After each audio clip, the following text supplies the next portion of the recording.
Select Direct Selection tool, then selection square shape and enter Shift plus corner of shape and round it. Press Shift plus 2, corner drag to down. Press Shift plus corner.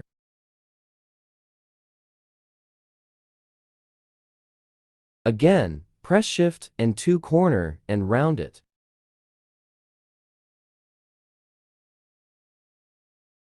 Then double-click on shape and change the shape. Look like magic.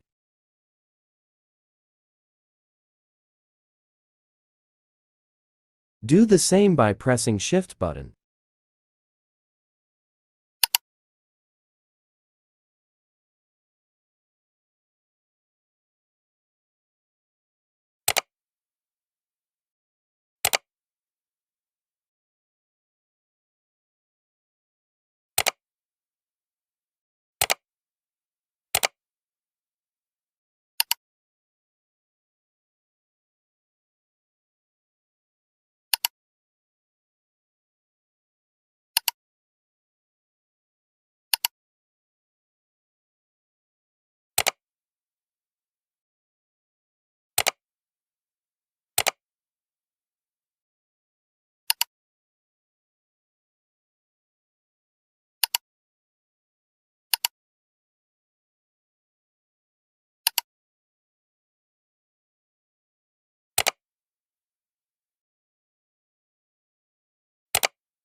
Please subscribe my channel and support me to grow my channel.